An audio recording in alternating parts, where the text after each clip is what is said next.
Welcome back, and I hope you all are having a great week. Just want to say thank you to each and every one of you that have subscribed to the channel these past few days.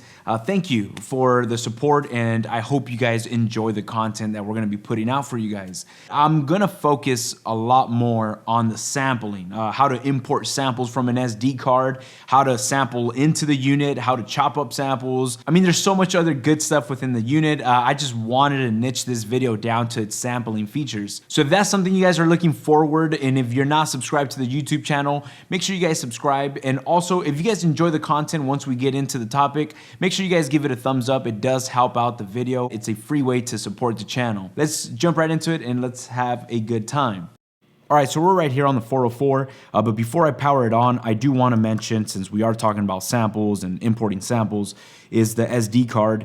You guys want to make sure you have a 32 gigabyte SD card, nothing over 32 gigabytes. I tried another SD card that I had that was smaller than 32. It did not work. I don't know why, but this one right here works excellent. I will leave a link down to this specific SD card down in the description if you guys are interested. Right here is where I have all my samples. I tried to not have too many samples, as you guys will see. I'm gonna pop this in and let you guys know why right now. I don't want to menu dive as much. I wanna go ahead and just use this SD card for my drum shots, and that's it. So what I'm gonna do is, before I start importing samples, I'm gonna set the BPM of my project. And the reason why I want to do it right now is because I kind of want to have an estimate of where I want my beats per minute to be at. Doesn't mean that I'm going to stick to this number. I might go faster or slower, but it's just something that I like to do before I get started. To switch to your BPM for your project, you go to Shift, tap Tempo, and when you're on this menu, you could go ahead and go and switch the BPM of the bank only, or you can switch it to the entire project, which will affect all of your banks. So I'm gonna go ahead and go down to, lately I've been enjoying like 83 beats per minute. Again, doesn't mean that I'm gonna stick with that. I might switch it later, but that's what we're gonna start with. Hit exit. All right, so now I'm gonna go ahead and start importing drum shots or samples. Go to Shift, Pad 14. And right here, you're gonna have all these different options. I'm gonna just hit import from SD card. And a quick little heads up, they just updated the Mark II. I think it was yesterday. So now we're at 1.14. So we go to samples, and once I go into samples, right here, this is the SD card that I imported. I'm gonna try this Beat Butcher Volume 3, which I'm gonna go to one shots, and I'm gonna start with some kicks. And right here, as I'm going through, these are all my kicks, and I hit the sub pad, and I can hear different kicks. I like this one. I'm gonna put it on pad 13 and hit enter. Once that's done, it stays right here. Back before this update, it would send you back home and you have to do the whole import thing. It was just a pain in the back. So now we can go ahead and listen to other kicks. I usually like to have like 2 to 3 kicks loaded up. I'll load that one in and hit enter. Now to get out of that, go all the way to the top and hit this little folder icon. Now we go down to snares, and let's queue up different snares. We'll throw that one in there and hit enter. Now we go up to pad 10, and I like that one. Hit enter, and I'm gonna, let's get some hi-hats in. Let's put that right here on 7. Cool, so we can start with that. I'm gonna hit exit. So now I have these one shots. So as you guys can see, they're gated. All these one shots are gated. So you see that? So I want to get them off of the on the gate feature. So the way to do it to the whole entire bank, you just hold down Shift and hit gate. Now it turns off the gate from all of these pads within this bank. To lower down the hi-hats, I just hit pitch speed, and anything I select, I can go ahead and lower down the volume right here. I'll put them at about 50. Now I'm gonna put these in the same mute group, the open hat and the kick, so they can mute each other out. In order to do that, I'll go ahead and hit Shift, mute groups, and I will select the kick and that open hi-hat, hit exit, and now they're right here. Now let's talk about how to sample into it, like just sampling records. Right now, as you guys can see, I have the sp404 hooked up to my Mac via USB-C. And on my Mac, I just go to System Preferences and I have the output set to 404 Mark II. And now I'm able to receive signal from my computer into the 404, which is really cool because, you know, I go on YouTube and sample anything I want. As long as I hit external source, anything that plays from my computer will get sampled into the 404. So now let's go ahead and sample into the 404. And my melodic samples, I like to put them on bank C because it's like sample chops. So chops, CH, I don't know, it just helps me be a little more organized, I guess. So right here, I'm gonna go ahead and play back this record that I have queued up for us.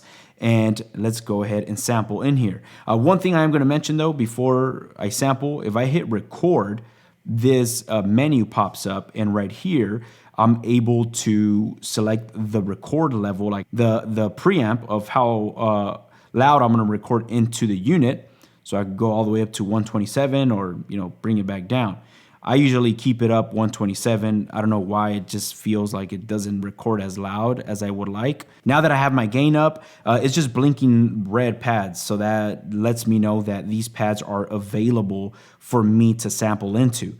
If you see one pad, or if you see some pads that are not blinking red, that means that those are already, they already have samples loaded into those pads. So I'm gonna go ahead and sample into one of these empty pads. If I hit this CH bank, now I'm in bank H. It's not blinking, I'm in bank C. Once it's blinking, I'm on bank H. I'm gonna sample my long melodic sample on bank H. And once I do my chops, I'm gonna throw those chops on bank C. Hopefully it's not confusing, but it will make sense right now once we start chopping. So I'm gonna hit pad 13, and it's just waiting for signal to hit the threshold and start sampling. So once I push play on my computer, it should start sampling.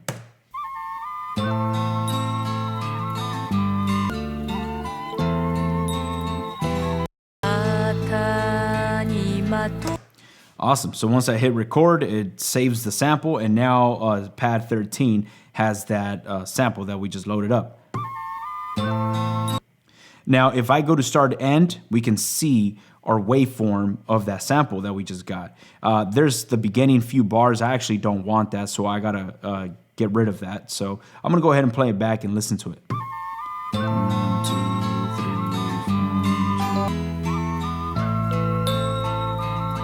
4. I'm actually gonna start it right here. Boom. One thing I wanna mention right here, do not get confused with this section because there's so many ways to do one thing. There's just different ways to do it. But the way I've been doing it with these long samples, I just hold down the pad, and if I hit marker, it drops the start point. And if I hit marker again, it drops the end point. So it kind of makes my selections a little easier, but it doesn't matter if I'm a little off. And I'll tell you guys why right now. Boom, that's the start.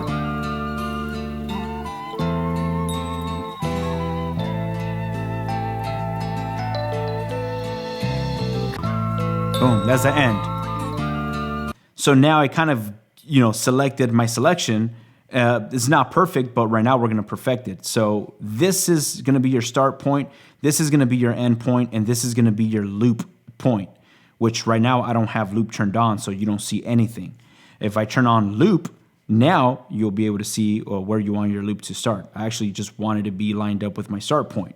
So in order for me to zoom in to my start point, hold down shift, and I could either adjust this knob and it'll zoom in on my start point, or I hold down shift and I use this encoder and it goes in and it lets me zoom in on where I'm at.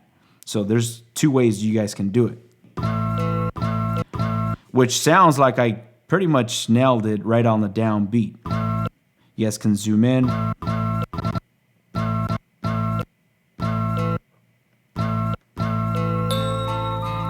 Now, I don't want to play the whole entire loop for me just to see if I got a perfect loop because it's pretty long. So in order for me to not play the entire loop, I'm going to go ahead and go on my end point hold down shift. I'm gonna zoom in on the endpoint.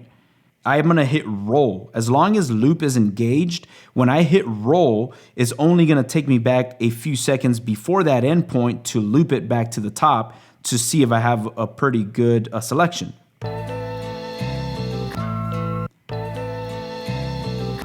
See, like there's a little bit of her vocals about to come in, so I need to truncate a little more of that endpoint. So what I'm gonna do, I'm gonna hold down shift, zoom in a bit, and let's hear that one more time.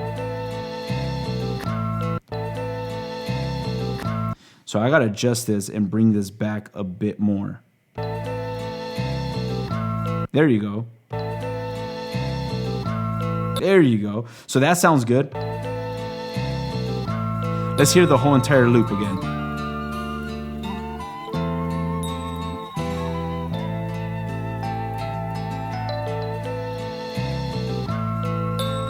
That's a perfect loop. Once I like that, I pretty much click this button as I click it down, and you got a few options. You can truncate it, you can normalize it, or add some emphasis. I'm gonna go ahead and truncate it. So it's gonna delete anything from the front and from the end, and it's just gonna select that loop that I selected. Once we have that loop, what I like to do after that is I want to go ahead and detect what BPM that loop is on. And with this 404, it makes it really fun and easy to detect the BPM of your sample. The way I like to do it is I hit pitch speed.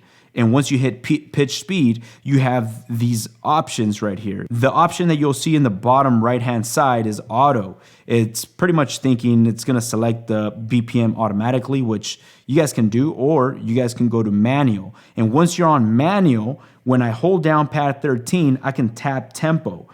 Tap tempo is a sub pad. When I tap tempo, I'm pretty much detecting the tempo of that sample, which that's what we're gonna go ahead and do right now.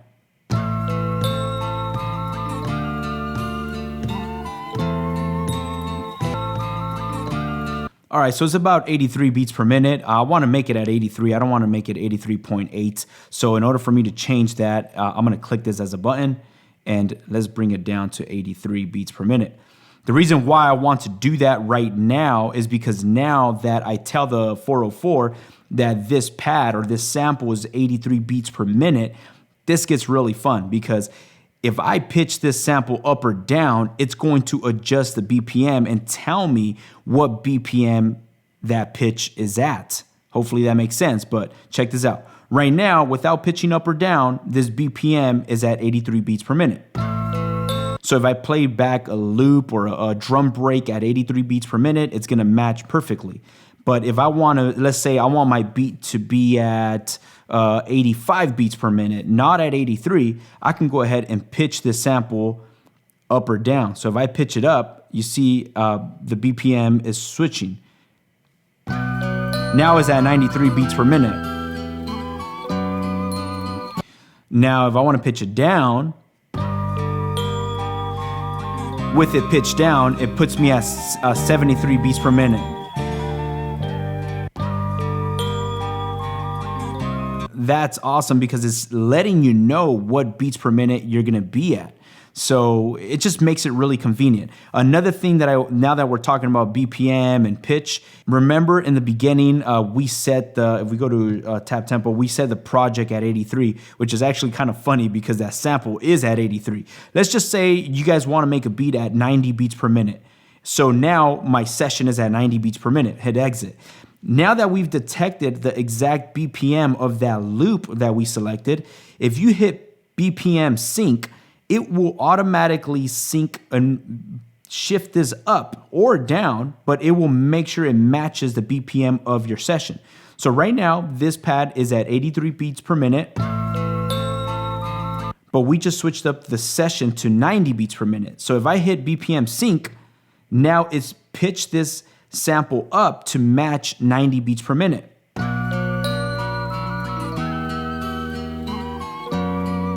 So that's really interesting. That's so cool. You can do that within a push of a button. So if I want to go back down to let's say 85 beats per minute, if I hit BPM sync, it's going to go down to 85 beats per minute. See, it kind of pitched it up a little bit. That's original. That's pitched up. But in order for that to work, you first have to detect the BPM of that loop. All right, so that was actually a lot to go over. Hopefully it makes sense. But now I'm gonna go ahead and chop this sample up. But before I chop it up, I'm actually gonna get off of BPM sync, and I wanna see if, yeah, that's the original pitch. I'm not pitching it up or down. I'm leaving it at its original sound. And I'm gonna go ahead and slice this chop up. In order for us to go into lazy chop mode or the slice mode, hold down shift and start end. And now we go into our chops. Now there's different ways you can do it. You could do the lazy chop mode, which is the way we have it on the MPC. And what that will do is every time I hit a pad, it's gonna create a slice for me, which makes it very easy and fast to create these slices. Or if you selected a perfect 1 bar or 2 bar loop, you could also click this encoder as a button and go to auto mark, which I actually like doing this. And you could, make it on time division and make it 8 slides or 16 chops. On this video, I'm actually gonna just do the lazy chop mode. So let's go ahead and do that.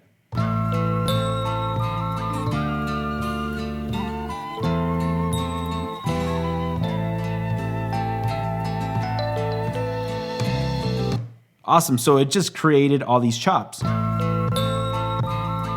So let's just say you're not right on time and you're like, I wanna adjust the start point of one of these chops. Let's say I wanna adjust the start point of this pad, you go ahead and zoom in.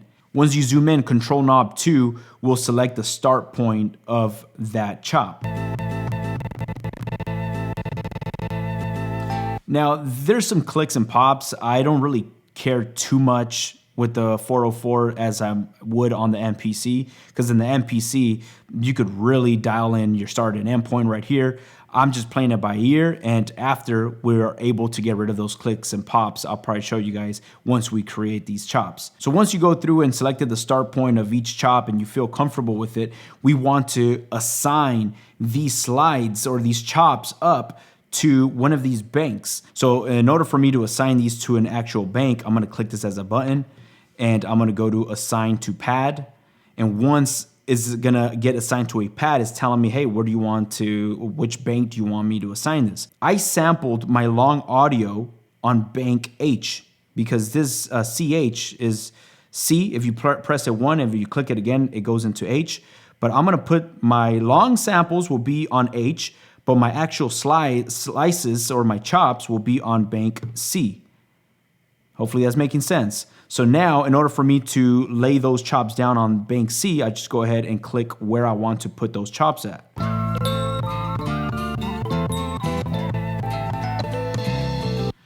Once I have those filled up, I'm gonna click this as a button, and now is actually putting those on these pads. So now we have those chops right here. So as you guys can see, they're gated. So in order for me to ungate all of this entire bank at once, I hold down shift, hit gate, now it's gate off, now they're gonna be playing the entire chop. Awesome, so now what we wanna do is, you see how they're overlapping each other? I wanna go ahead and put them on the same mute group. So in order for me to put all these chops up on one mute group, I'm gonna hold down shift and hit mute groups, which is pad 8. I'm gonna put these on mute group C, since that's where I have all my chops in bank C. In order for you to select, you just hit this encoder and you go on C right here. I selected C, and now I just gotta click which samples I wanna put on the same mute group, which is gonna be all of these. Once I have those selected, I just hit exit, and now they're gonna cut each other off.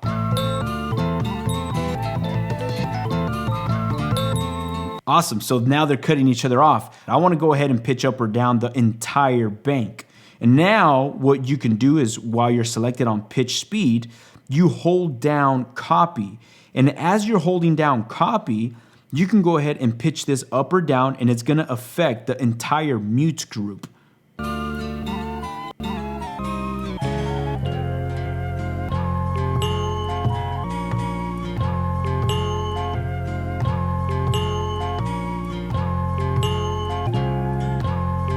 So that right there is an awesome workflow. Very fast, very easy to pitch up or down. That's pretty much it. I'm gonna drop it right here. Again, I don't wanna focus too much on the sequencer. I mainly wanted to cover up the chopping features right here. That's how I've been doing it. There's so many different ways you guys can chop up samples right here. The way I did it is just one of the ways. So hopefully you guys got some value. If you guys did and you made it to the end of this video, make sure you guys give this a thumbs up and also share in the comments anything else you guys would like to see with the 404 Mark II. Again, thank you guys so much for tuning in and sticking around. Y'all have a blessed day. I'll catch y'all in our next video.